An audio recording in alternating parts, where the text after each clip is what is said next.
I had just taken the last tray of walnut spice cookies out of the oven when my phone buzzed.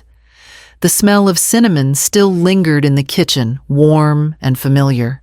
I wiped my hands on a dish towel and checked the screen. A message from Silas. "Hey, Mom, just a heads up. Linny's planning something small for my birthday this year. Just a few friends. Hope you understand." Just a few friends, not family, not his mother.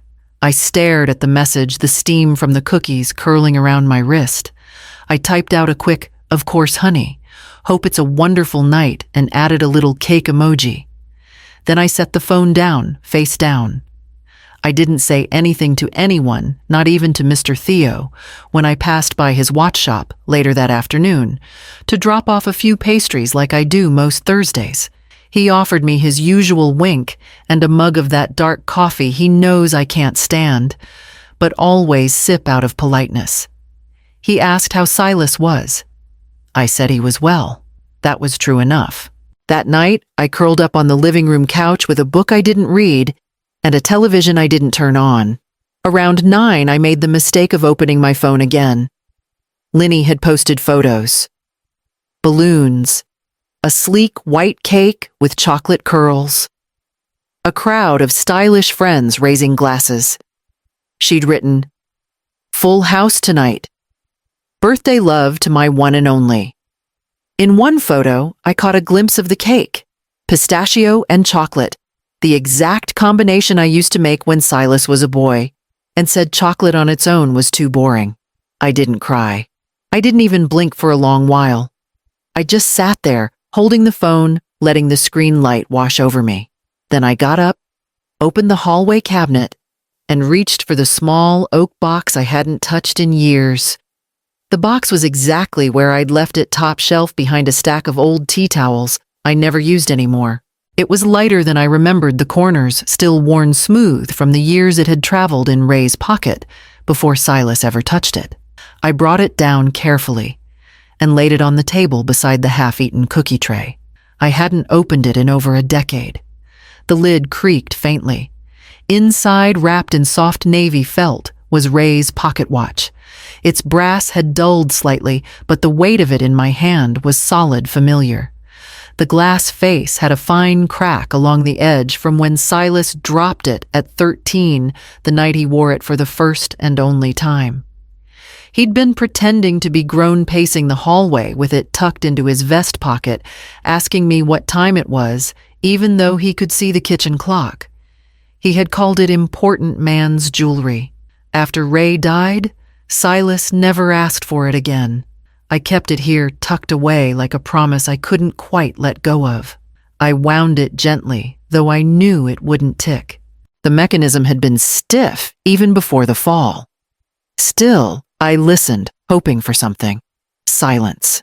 The second hand sat still, like it had been holding its breath all these years. I rubbed my thumb along the underside where Ray had engraved Silas's initials the night before his 12th birthday. RE to SE, the last gift his father gave him. I could have let it stay in that box. But something about this year, about being erased so easily, made me feel different. This watch wasn't mine to keep anymore. Not if I still believed in the thread that ran between us. I picked up the house phone and dialed the number I knew by heart. Theo Bram answered on the second ring. His voice was warm as ever. "Eller's residence," I said. "It's Corinne. I need your hands on something precious." Theo didn't ask why. He never did. Just told me to bring it in after lunch, and he'd make sure it got the time back in its bones. I hung up and sat with the watch for a few more minutes, letting the morning sun creep across the table and warm the back of my hand. By noon, I'd wrapped it in the navy felt again, placed it in an old biscuit tin I had saved from Christmas, and slipped it into my purse. I didn't dress up, but I did brush my hair and put on Ray's old flannel, the one Silas used to steal when he got cold. It still smelled faintly of cedar and machine oil, like the garage Ray used to tinker in before the accident. Theo's shop hadn't changed in years. Still smelled like tobacco and metal polish with clocks lining every wall, some ticking, some silent. He was bent over his bench when I walked in loop, over one eye, his hands steady as ever. He looked up and grinned. "Well now, if it isn't the Queen of Walnut Spice," he said, setting his tools down. "What treasure have you brought me?" I placed the tin gently on the counter and opened it. Theo raised an eyebrow as soon as he saw the watch. "Well, I'll be," he murmured, lifting it carefully. "Haven't seen this one in a while." "You fixed it once a long time ago," I said, before Ray gave it to Silas. Theo turned it over, his eyes narrowing fondly. "Ray always did like to keep things running, even when they didn't want to." I smiled faintly. "Do you think it still can?" He didn't answer right away. Just walked it over to his bench, sat down and opened the back with a soft click. I watched his shoulders relax as he worked, like his hands remembered what mine couldn't. After a few minutes, he looked up. "I can get her ticking again," he said, voice quiet. "Give me 2, maybe 3 days." I nodded. "And one more thing. I want something added." Theo didn't ask what I wanted engraved. He just pushed a notepad toward me and waited. I wrote the words carefully, my pen hesitating only once. "Still ticking." Just like me. Then underneath I added, "Mom." I considered crossing it out, leaving it anonymous, but something stopped me. I wanted Silas to know, not just guess. Theo read it and gave a slow nod. Simple. True. He'll hear it whether he wants to or not. I thanked him, paid in cash, and told him I'd be back before the weekend. Outside, the breeze had cooled, and the leaves were beginning to rustle dry against the sidewalks. The season was shifting, and I could feel it in my knees in the ache that came with air thinning just before October. Back home, I baked again. Not for anyone else this time, just for myself. An old family recipe walnut spice loaf with brown sugar glaze. Ray used to say it made the whole house smell like forgiveness. I cut 2 slices, set one aside for tomorrow, and ate the other at the kitchen table while the sun dipped low. I thought about birthdays past.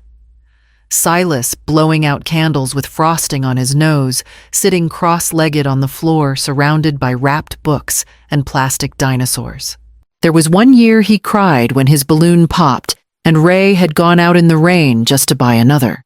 They were good years. I had held them carefully, like glass, until somewhere along the way, they stopped holding me back. 3 days later, I returned to Theo's shop. He handed me the watch in a new velvet pouch, ticking quietly, steadily. The engraving was perfect, neat, discreet, undeniable. I didn't wrap it like a gift. I placed it inside a small brass tin lined with cotton, added a single card, and wrote the address on the outside in my cleanest hand. No return name. No note beyond the one inside. The next morning, I stood in line at the post office, watching people cradle bills and boxes, everyone sending pieces of themselves to someone else. The clerk weighed the package, stamped it, and slid it into the gray canvas bin behind the counter without a second glance. I stood there for a moment longer than I needed to, watching it disappear. That was it, out of my hands now. Nothing left to explain, no apology included. Just a watch ticking quietly and a line etched into brass. On the walk home, I didn't feel relief. Just a kind of quiet exhale, like I'd finally put something back where it belonged. I passed the grocery store without going in. I didn't need anything. There was soup at home and half a loaf of walnut cake on the counter. I kept my phone nearby the next few days, though I told myself not to expect anything. Silas had always been the type to pause before responding, even when he was little. It took him a while to put words to emotion. Ray used to say he'd inherited that part of him, the silence before the swell. 3 days passed before I heard anything. A short message, just a photo. It was the watch resting in his open palm. No caption, no thank you. Just the image, centered and still. I stared at it a long time. Then I zoomed in and saw the engraving faintly, the reflection of his kitchen light, catching the still ticking. That night, I didn't bake. I didn't write back. I simply sat at the table drinking warm tea and listening to the stillness of the house. The kind of stillness you get used to even if it never really fits right. The next morning, I checked the message again. It was still there. Unfollowed by words but not deleted. Later that evening, a new notification lit up my screen. Gavin's name. A number I didn't have saved, but I knew the voice the moment I answered. "Hi, Grandma," he said shyly. "Daddy said I could call now." He showed me the watch. Hearing Gavin's voice cracked something in me I hadn't realized was holding firm. It was soft, still unsure with its vowels, but steady the way little boys are when they're trying to sound older than they are. "Daddy said it used to be his," he continued. "But you saved it for a long time." I smiled into the phone. "Yes, sweetheart." I did. Why? There was no accusation in the question, just curiosity, the kind that only comes from someone too young to carry judgment. "Because it was special," I said. "Your granddad gave it to your dad when he was your age. And when your dad didn't need it yet, I kept it safe." Gavin was quiet for a moment. "Then it ticks real loud when I hold it close. Like a frog heart." I laughed softly. "That's how you know it's working." He paused again, then said, "Dad looked at it a long time. He didn't say much, just held it. Then he put it on the table and told me it was heavy." "It is," I said, "but some things are worth carrying." Gavin didn't answer right away. I heard a chair scrape faintly in the background and the soft echo of a television in another room. Then he whispered, "I want to wear it someday." I closed my eyes. "I think that can be arranged." "Can you come next week? It's my birthday." I froze. "Oh, honey, I didn't know." He giggled. "It's on Tuesday. I'm turning 8. You can sit by me if you want." I swallowed, steadying my voice. "I'd love that. Thank you for inviting me." "Okay," he said, cheerful again. "I'm gonna tell Mom." "Bye, Grandma." The line clicked off and I was left holding the phone, like it might speak again. In the quiet, I reached for the little tin I kept next to the stove, the one filled with things I couldn't throw away. I found what I was looking for tucked beneath an old train ticket and a dried marigold. A tiny walnut-shaped charm. I held the little walnut charm in my palm for a while, turning it over with my thumb. Ray had carved it years ago, smoothed the edges, drilled a tiny hole through the top so it could hang from Silas's backpack like a lucky token. He used to say it made him feel brave at school, like his dad was walking with him. I never thought I'd see the day I might pass it on. That evening, I lit a candle on the kitchen table. Just one. It wasn't anyone's birthday, not officially, but I needed a quiet ceremony. I cut a small slice of walnut loaf, poured myself a mug of milk, and sat with the charm resting on the table beside me. No music, no phone nearby. Just the scent of sugar and cinnamon in the air. I thought of Silas as a boy, how his face would scrunch with joy when he saw birthday candles, always pretending to blow them out early just to make Ray laugh. One year, he asked for a cake shaped like a train. I had never worked with fondant before, but I stayed up half the night trying to make it look like something that could run on tracks. Now the candles were lit somewhere else, on cakes I hadn't made, with people I didn't know. But tonight, here in this quiet kitchen, I remembered the sound of his laughter, and that was enough. After the cake and candle and the silence that followed, I packed the charm in a small envelope. I didn't add a note, only wrapped it in a folded napkin, with green stitching, one of the ones Silas had helped me make for a sewing project back in 4th grade. In the morning, I would mail it. As I wiped the crumbs from the table, my phone buzzed softly on the counter. Another message from Silas. Just a single sentence this time. "Gavin really wants you at the party." And I do too. I didn't reply right away. I stood there in the kitchen, phone in hand, rereading the message until the screen dimmed. It had taken him years to say something that simple. I wasn't about to answer it like it was casual. Instead, I folded the napkin back over the charm and sealed it in the envelope. The post office was quiet that morning. No line, just the soft shuffle of envelopes and the low hum of fluorescent lights. I handed it over. The clerk slid it into a bin, and that was that. I spent the rest of the day tending the garden. It was a dry afternoon, and the rosemary needed trimming. I wore Ray's flannel again, though it was too warm for it. Something about the weight of it on my shoulders felt right grounding. I pruned, repotted, and hummed to myself in the way I used to when Silas was small, and we'd spend weekends in the yard pulling weeds and pretending they were enemy plants in a secret mission. By the time I came in, the sun had dropped behind the shed, and my knees ached. I washed my hands at the sink, the dirt clinging to the creases of my knuckles, and saw the voicemail light blinking on the phone. I played it hands still damp. "Hey, Mom," Silas said, his voice low, almost uncertain. "I just wanted to say thanks for the watch." That was kind of perfect. There was a pause, and I could hear Gavin chattering in the background. He's been carrying it around like it's treasure. Anyway, I'm glad you sent it. He didn't say more, but he didn't need to.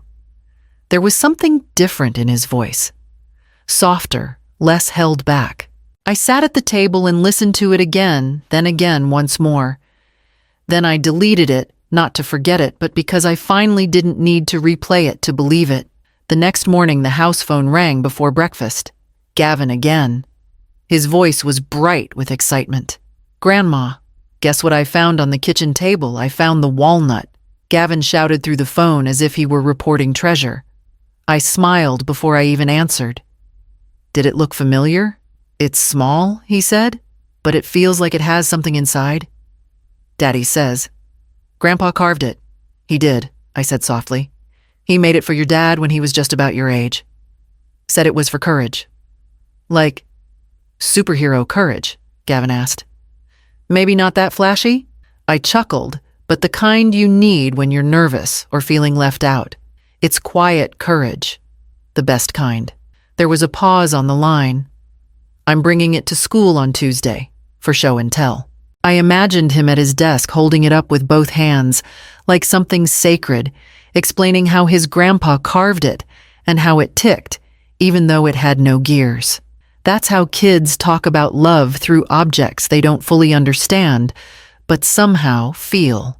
"Grandma," he said after a moment, "do you have anything else from when Daddy was little?" I looked around the room. So many things.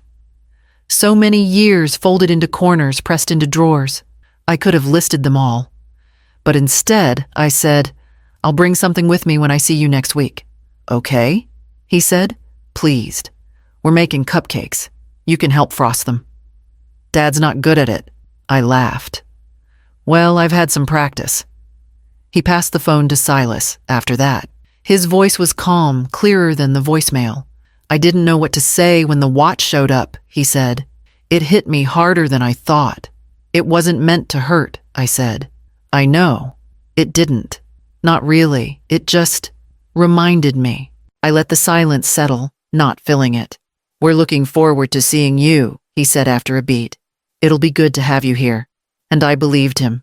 That night, I pulled out the small tin again and placed a folded photo inside one of Silas at 7. Grinning wide with frosting on his cheeks. I arrived with a tin of fresh walnut spice muffins wrapped in a tea towel Gavin had stitched at Camp Crooked Stars in orange thread across white cotton. Linny answered the door with a smile I hadn't seen in a long while. Not polite. Not forced. Just easy. She stepped aside and said, "He's been watching the window for an hour." Gavin came barreling down the hallway, arms out the walnut charm, swinging from a string around his neck. He hugged me hard, and I closed my eyes for a moment longer than I meant to. The house smelled of vanilla and cocoa cupcake batter rising in the oven.